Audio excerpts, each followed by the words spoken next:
A short reading from To Bless the Space Between Us by Irish poet John O'Donohue. Pages 205 and 206. The Soul of Blessing. How we think determines so much of what happens to us. Sometimes we are unaware of the most powerful truths about ourselves. For instance, that each of us has a soul. We go on with our everyday lives as if we are completely dependent on our own ability, though aware of how frail and limited that can be. The world of spirit is strange. It is subtle and concealed. It will wait for our calling. If you never think of your soul, but confine it to some vague region of spiritual fantasy, you squander an infinite energy at the heart of your life. Once you awaken to your soul, you know that you are no longer alone, nor are you at the mercy of your own frailty and limitation. Awakening to your soul, you begin to learn another way of being in the world. Awakening to your soul, you begin to learn another way of being in the world. The old barriers no longer confine you. The old wounds no longer name you. And the old fears no longer claim you. Not that all of this simply disappears in some new born-again conversion. A blessing does not erase the difficult nor abolish it, but it does reach deeper to draw out the hidden fruit of the negative. The old patterns do not evaporate, but become transformed under the persuasion of the soul's new affection. The core of the human is not some psychological cellar that holds the crippled shapes of our woundedness and destructive choices, but the soul, the core self that dovetails into the infinite. Meister Eckhart said, "The soul has two faces.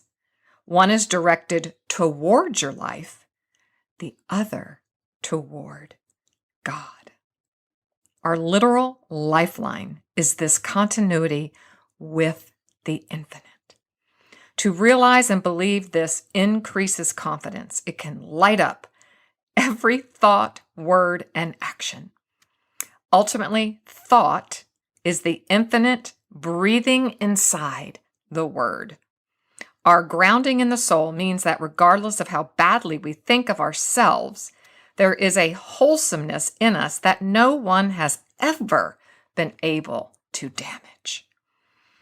The intention of friendship, love, and prayer is to allow your heart to enter this inner sanctuary where it can regain its confidence, renew its energy, and quicken with critical and creative vision. The soul is the home of vision. The soul is the home of vision.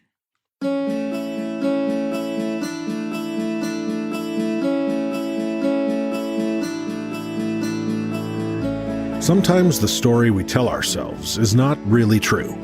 Sometimes the story others tell about us is not really true. Here on today's Heartlift with Janell, we are going to learn how to rewrite our story. So pick up your favorite pen and journal, grab a cup of something delicious, and start your heart-lifting journey towards living a meaningful life.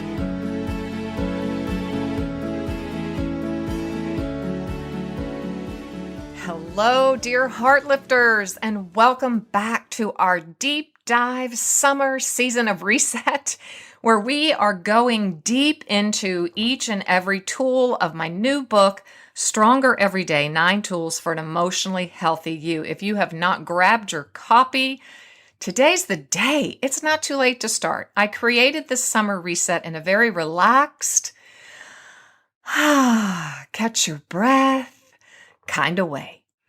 I didn't want to have anything forced or registrations or anything like that. I wanted you to be on your own timetable, go at your own pace, But I do want you to be able to find all of these resources. So make sure you hop over to janellraridan.com/subscribe and give me just your name and email. I don't give anybody that information, so that you can be front and center getting where you're going to find all the goodies for our summer reset. We're coming out of a global pandemic, aren't we? And there's a lot of unknowns out there, a lot of uncertainty. But the one thing I do know, the one thing I'm absolutely certain of, is that these 9 tools inside of this book, Stronger Every Day, when you practice them, when you possess them, when you keep them in the forefront of your mind, they help you, they help you become stronger every single day. And that is our goal. So today we move into tool 3. Tool 3 is the last of our 3 tools that are in the first movement of the book, which is the envision movement.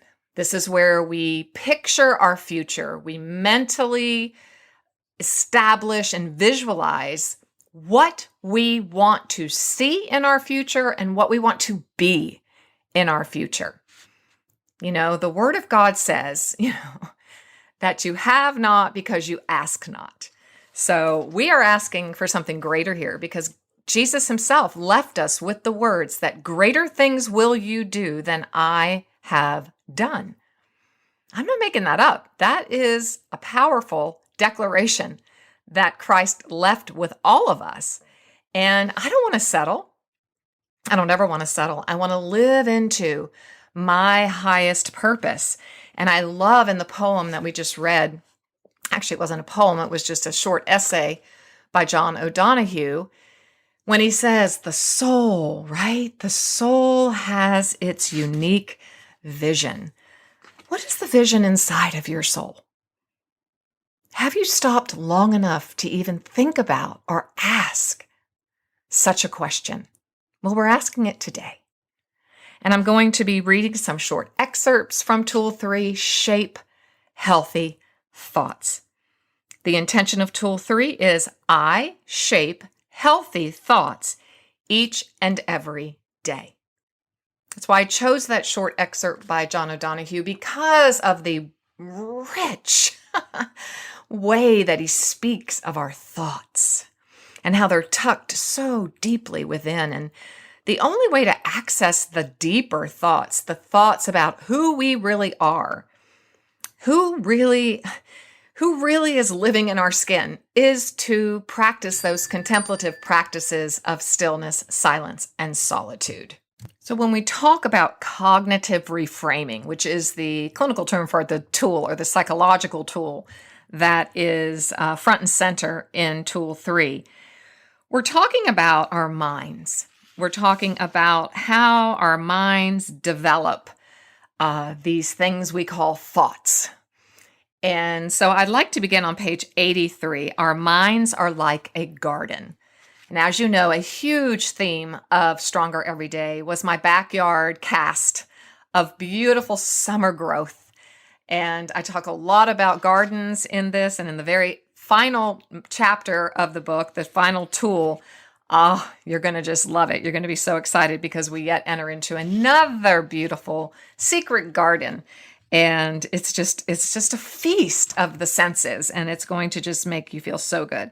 So I begin. One of the world's earliest self-help authors, James Allen, in his classic book, As a Man Thinketh, wisely compared the mind to a garden. Biographers give insights into why he might have come to this conclusion. When he was 15, his father was robbed and murdered. Allen had to quit school and go to work to support his family. This childhood trauma forced him to grow up quickly and face difficult grown-up challenges. Perhaps that is why later in life he decided to leave the hustle and bustle of city life and move to the countryside, where he could live a simpler, more contemplative life. So I'll take a pause here, because a big initiative, a big part of this tool is to reframe our thinking, to look at our thoughts, and to ask that deeper question. Am I living in the story? Am I living in the narrative that I was called to live in? Now, that's a deep question. The whole topic of callings is a big deal. But for today, simplify this into one significant, positive, healthy thought that I want to just have. It's actually a question, but have that rolling through your mind as we go through this episode. Am I living the true God-breathed narrative that I was born to live? Okay, hold on to that thought. James Allen writes, "A man's mind may be likened to a garden, which may be intelligently cultivated or allowed to run wild. But whether cultivated or neglected, it must and will bring forth. If no useful seeds are put into it, then an abundance of useless weed seeds will fall therein and will continue to produce their kind. By pursuing this process, a man sooner or later discovers that he is the master gardener of his soul, the director of his life."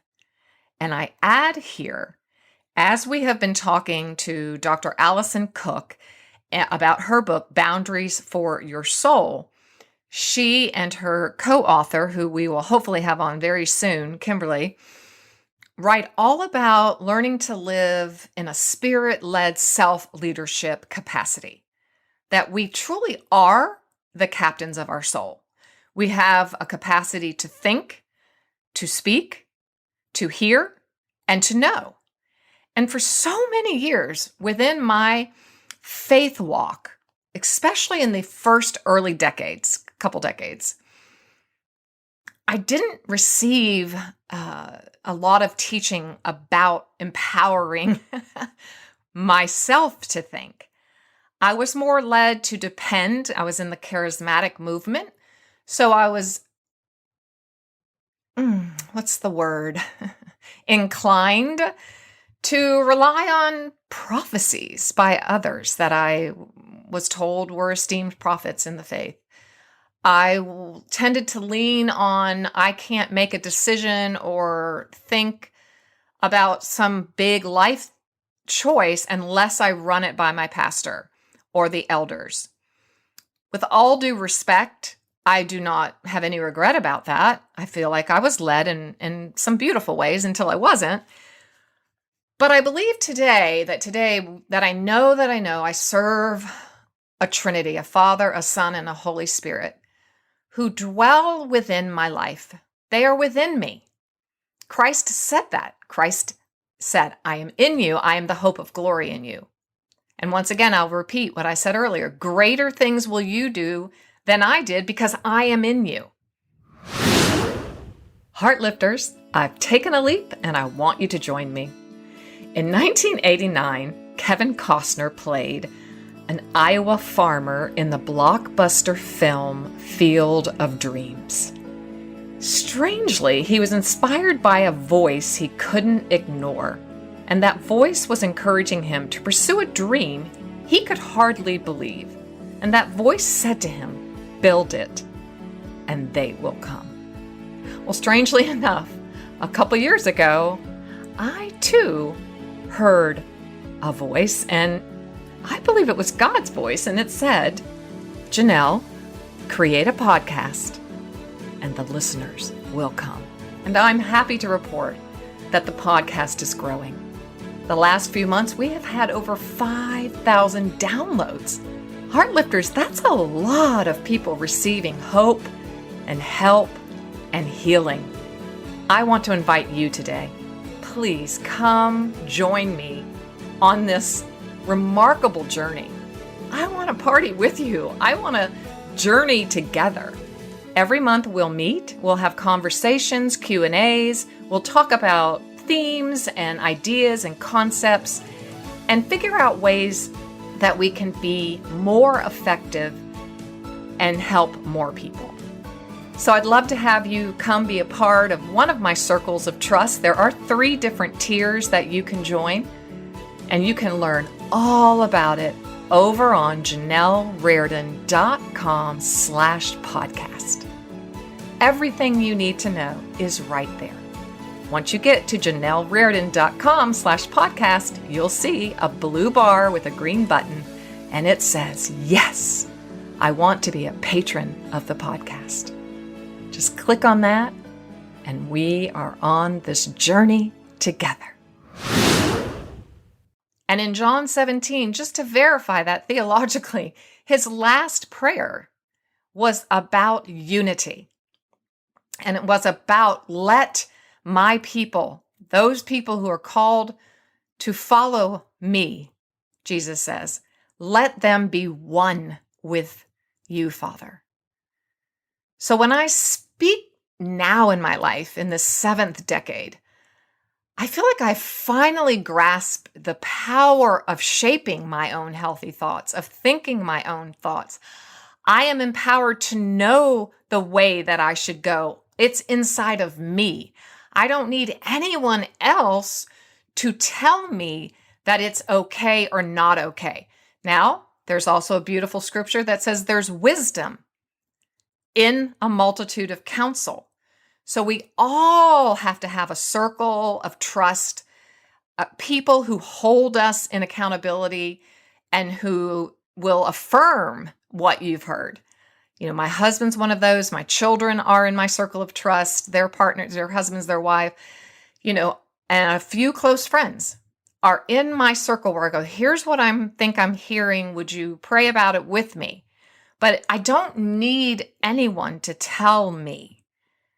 It's very immobilizing and paralyzing to have that kind of codependency even within the church. So this Stronger Everyday movement is about empowering ourselves to recognize the voice of God in our lives, John 10, and to recognize the voice of a stranger so that we can walk and live our truest narrative. And that might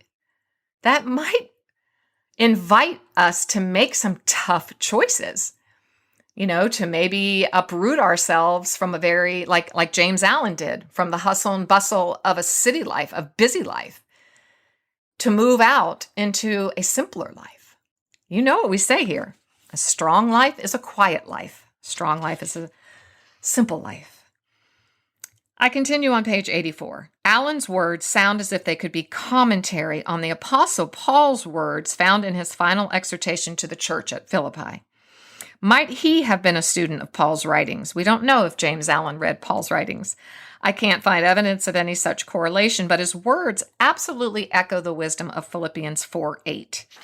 Finally, believers, whatever is true, whatever is honorable and worthy of respect, whatever is right and confirmed by God's word, whatever is pure and wholesome, whatever is lovely and brings peace, whatever is admirable and of good repute, if there is any excellence, if there is anything worthy of praise, think continually.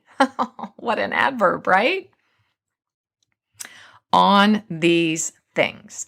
And the Amplified Bible says the latter part of this verse this way: center your mind on them, which is everything that's right and good and honorable and wise and of good repute and excellent. Center your mind on all of these virtues, these healthy, positive virtues, and implant them in your heart. So page 85, I just give a primer, a cognitive reframing 101. Both Paul's and Allen's words herald the potential and power of the seeds of our thought life. So we're thinking about our thinking today. Our thoughts. Are they healthy? Are they unhealthy? We're going to start noticing. We're going to be having increased awareness on a day-to-day basis this week. That's our challenge with Tool 3. is to step back, slow down, saunter, sit and see, and spend some time with your thought life. What is it focusing on? Do you hear shameful thoughts? Do you hear grace-filled thoughts? Are you speaking healing thoughts to your body, into your life? I heard a beautiful word yesterday that I want to dig into called ask-formations. We usually say affirmation, but ask-formations. And then another one, afformations, so form. And we know that shape, the word shape, to shape a healthy thought is to take an active role, it's a verb, in how we mold, how we shape, how we, cause these shapes to grow in our mind. They also present us with two clear choices. Either we cultivate our mind or we neglect it. In the mental health field, cognition, which we're talking about here, is defined by the American Psychological Association as all forms of knowing and awareness. And this would include perception, conceiving thoughts, remembering, reasoning, judging, imagining, and problem solving. Along with affect and conation, it is one of the three traditionally identified components of our mind. So a huge part of our mind, our mental state, is this curation, this shaping, this creation of how we think. Because as James Allen said, as a man thinks, so is he. Cognition's a fancy word for our thoughts and our thought processes.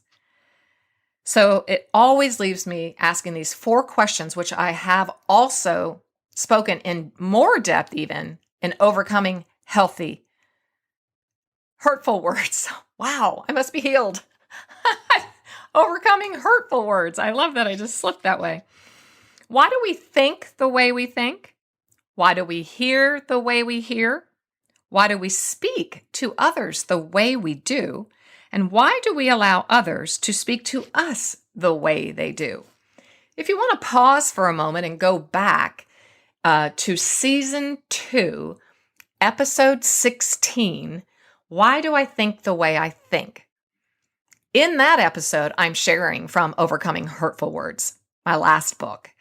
And I'm giving you a little more insight than the way that I'm going today. So if you want to get a little bit more clinical, I guess, or medical in the way that you think, or psychological, then go back and listen to season 2, episode 16.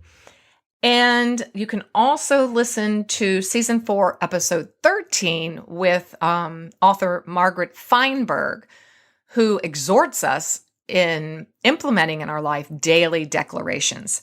So those are 2 really helpful additional podcast episodes that I think you'll like. I continue on 85. Our answers to these 4 questions often reveal important information about something we call cognitive distortion, and I want to focus in on this today. Faulty thinking, known in some circles as stinking thinking. Irrational, that's the key. If you have the book, page 85, you're going to circle irrational. Ways of processing our thoughts that cloud the skies of mental clarity or simple, clear thinking. I know you've heard that song. If you haven't, I can see clearly now. I can see clearly now, the rain is gone. I can see all obstacles in my way. Excuse me for that, but I just had to. I love that song. It's like the theme song of our Stronger Everyday community because we want to have clear thinking. We want the sky in our mental capacity to be blue and just full of light. I like the simplicity of the Cambridge Dictionary's definition of stinking thinking. A bad way of thinking that makes you believe you will fail, that bad things will happen to you, or that you're not a very good person. Oh yeah, I'm going to lean in here. Here we go. I'm going to read it one more time. Anything resonating with you at all? The definition of stinking thinking. A bad way of thinking that makes you believe you will fail, that bad things will happen to you, or that you're not a very good person.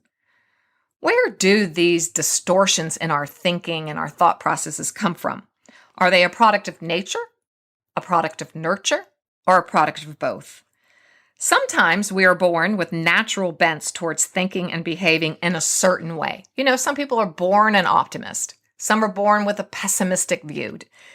Once again, I will just encourage you to go to the Enneagram. Take your Enneagram test to find out what your number is. And that's right on janellreardon.com/stronger every day. You'll find the test for that.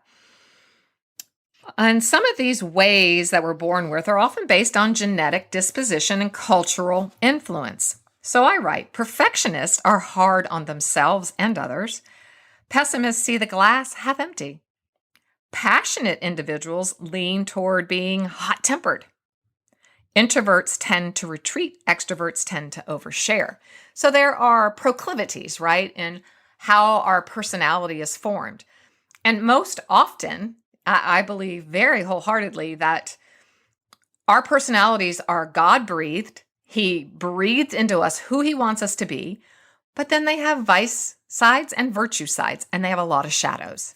So the more growth the more work you do on your mental processes of thinking, the more time you put in to understand, why do I keep doing that and saying that? Why do I keep yelling? Why do I keep talking in a sharp tone? And why am I doing that? Quite possibly underneath that is because you're not feeling heard. And you think if you escalate your voice and you speak louder and louder, you're going to be heard. And that's not true. So there's a deeper shadow underneath that you want to pay attention to. Sometimes our family of origin shapes or nurtures patterns of faulty thinking. Children of alcoholics lean toward codependency. Yes.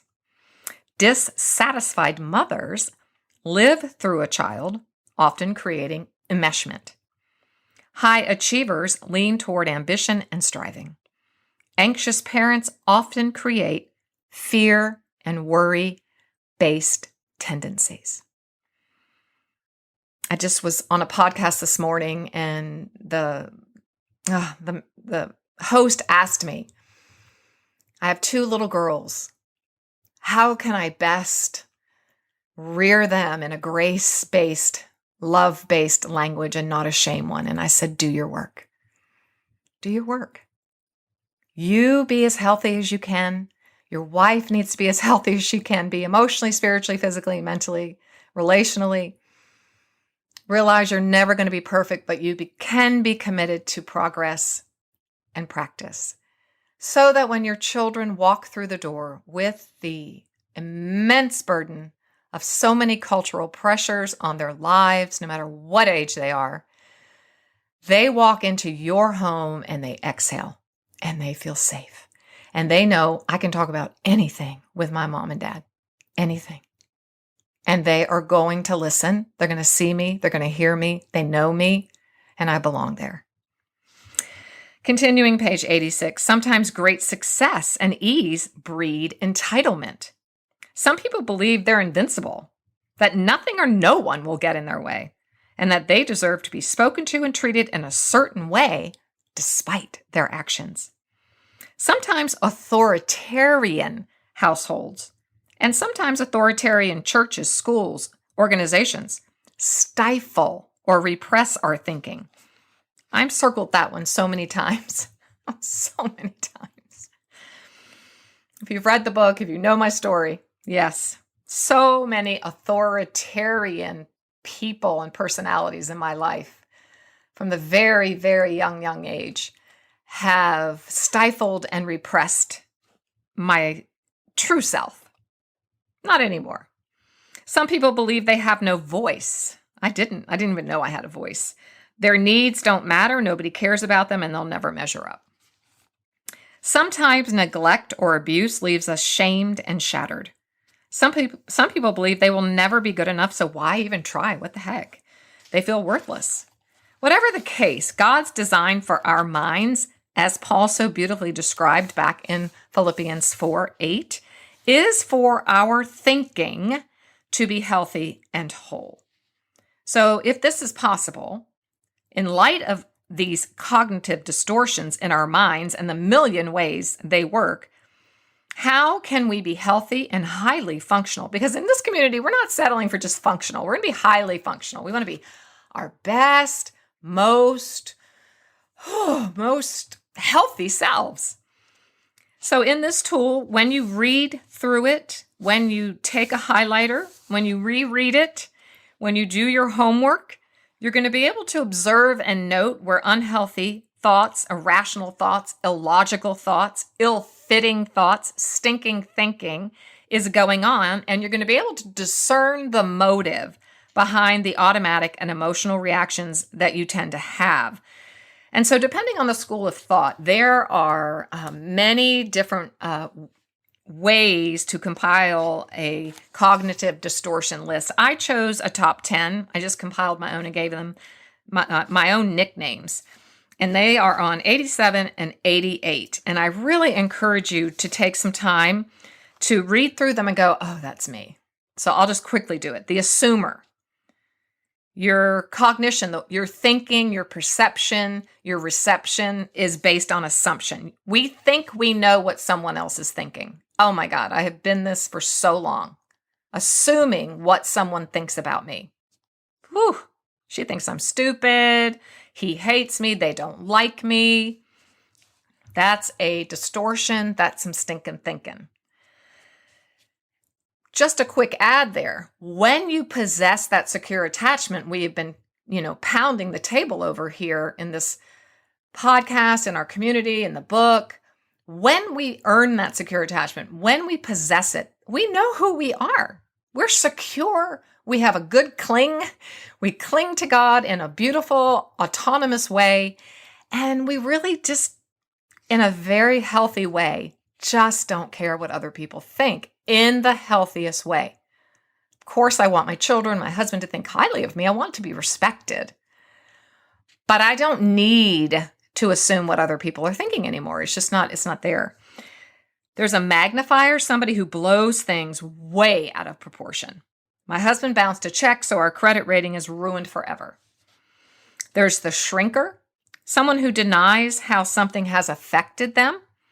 Oh, it's really no big deal. No worries, no worries. My story's silly compared to the suffering of others. It's okay, not a problem. It's okay. The generalizer, conclusion based on one or two events that are then taken as a universal law. So one thought like that might be, I was emotionally wounded in a church setting. Wonder whose thought that is. All churches, therefore, are unsafe, and I'll never go back to church. Universal statements include words like all, never, everyone, always. You always do this. You never do that. You never answer my texts. You always do that. The black and white thinker is our fifth distortion, and that's just thinking in absolutes. It's good to be prophetic, to have, really strong black and white opinions and beliefs, but that would invite us, the vice of that would be, make sure you're moving in grace and love. So a black and white thinker might say, either I do this or I do that, or I don't do it at all. It would be an either or situation, not a both and. The judger has preconceived notions and expectations of others. You can usually notice a judger by their shoulding language. They should all over you. Should.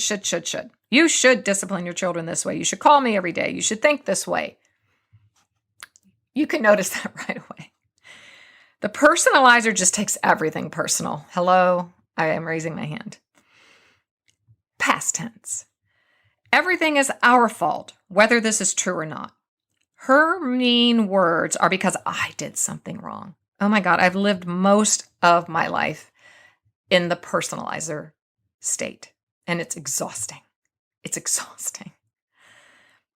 The discounter, seeing only the negative and discounting anything positive. We might say negative Nancy here, right? Someone compliments you and you immediately respond, oh, I could have done better. I should have worn a different shirt. I should have done this. It's just tripping all over themselves. So that is an insecure attachment. That is someone who really does need to understand that they are known and seen and heard and loved in an unconditional manner. 9 is the labeler, someone who applies words or phrases onto others and believing words or phrases placed on us by others. Well, she's the messy daughter. Oh, he doesn't know how to tell time. He is always late. He always was the class clown. And then our final one is the emotionalist. Always allowing emotions to rule the perception and interpretations of everyone. Drama, drama, drama. A lot of times the emotionalist can be labeled histrionic. Life is a hyperbole. If I feel this way, it must be true. I wasn't picked for the team. They hate me. I'm a loser. So what I give you in the middle of tool 3 is a mental gym that I call Heartlifting. Okay? And I outline for you a beautiful chart, and I give you an example of my own. And I ask you to just spend a day looking at your thinking and your thought processes. And I give you 5 significant factors to look at. The date and time of your faulty thinking, that stinking thinking. The trigger word, phrase, nonverbal action, or event that triggered you to have that negative thought. Your emotional response. So what is that one word feeling that you feel? How did the unhealthy thought make me feel in my emotions? Why did it agitate me? If it angered me, why was I angry? If it shamed me, why did I feel shame? If it shut me down, why did I shut down? So we're looking at the thought. We're looking at the negative voice or action, the trigger that causes a very strong one-word emotional response. I like to narrow it down to one-word feelings. And then the automatic thought that comes right with that. So it's usually a negative thought. It's usually a sarcastic thought. It's usually a really oppressive thought. The one that immediately pops into your mind when you're triggered. The go-to reaction or your feedback loop, which typically isn't a healthy response. It's critical to recognize and note the first thought that pops into mind. Don't judge it, try to push it away or analyze it. Like I said, it's often sarcastic, harsh, judging, and go with the first thought. That is your subconscious speaking to you. So if we went back to maybe the thought was, I can't do anything right. I just can't do anything right. And that makes me feel sick to my stomach. It makes me feel so sad. It makes me feel defeated. And where do I feel defeated? Boy, this isn't even true, but it came into my heart right away. Just saying that I can't do anything right made my heart feel terrible. Oh my, I'm frowning as I say this. And then it makes me go, yeah, that's right. You can't. That negative, sarcastic judger is going, you're right. I mean, you might do it right once, but you can't do it right all the time. You don't have the capability. And then you want to reframe that thought. And that is the thought that reframes it into a healthy thought. So this is where I encourage my own clients to use their intention setting skills here, creating a one-sentence intention that's positive, first person, and present tense. For example, I only speak healing words about myself. Then I give you an example, and I outline at the very end on page 95, I give you a beautiful way to reframe, and it's called out with the old and in with the new. That is what we're proclaiming here. Out with the old and in with the new. So my old narrative, Janell's old narrative, was Little Miss People Pleaser. My old narrative's unhealthy thought, I want everyone to like me, and I'll do whatever it takes to make someone like me. My new narrative, I'm a woman clothed in strength and dignity, Proverbs 31:25. That is my prophetic footing for the rest of my life. My new narrative's healthy thought, I am clothed in God's strength and dignity and now accept, love, and value the God-breathed me, even when I am emotionally triggered. Yeah. And I outline how I process that with the scenario that I give you in the chapter. So I am so excited that you have got some great heart-lifting mental health gym work to do this week. And so I'm going to just leave you with these beautiful words by one of my favorite Enneagram teachers, Beatrice Chestnut. And boy, I can't wait. I want to hopefully have her on the show very soon. She writes this: each of us is unique and endowed with great potential, but we exist in a kind of waking sleep because of our early childhood programming. In order to know ourselves and evolve in positive ways, we first need to see that we essentially operate in a kind of waking sleep. Without conscious effort, page 96, circle those 3 words, we function to a large degree mechanically, according to habitual patterns as we go about our everyday lives.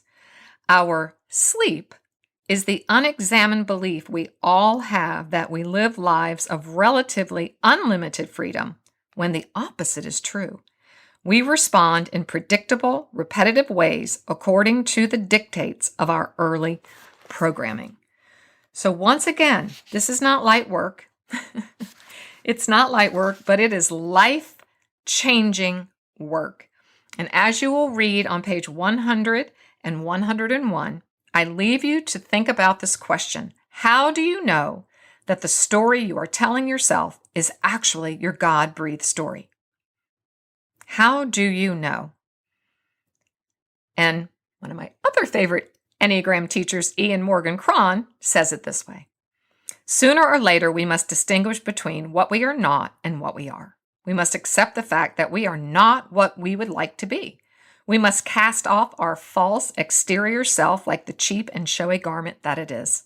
We must find our real self in all its elemental poverty, but also in its great and very simple dignity, created to be the child of a God and capable of loving with something of God's own sincerity and his unselfishness. I answered that question in the book. I can't wait for you to read it. Read my answer. And we can talk about that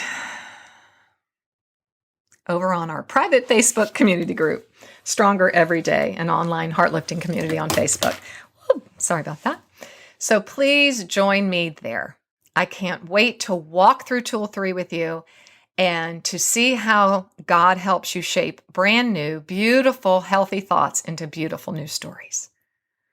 Remember, you are clothed in strength and dignity with nothing to fear. Nothing to fear. You can smile at your future, Heartlifter, because you are clothed in strength and dignity. Thanks for listening today. It was great having you here. For even more great content and resources, please join the Stronger Everyday online community at janellreardon.com. Always remember, you, my friend, have value, worth, and dignity.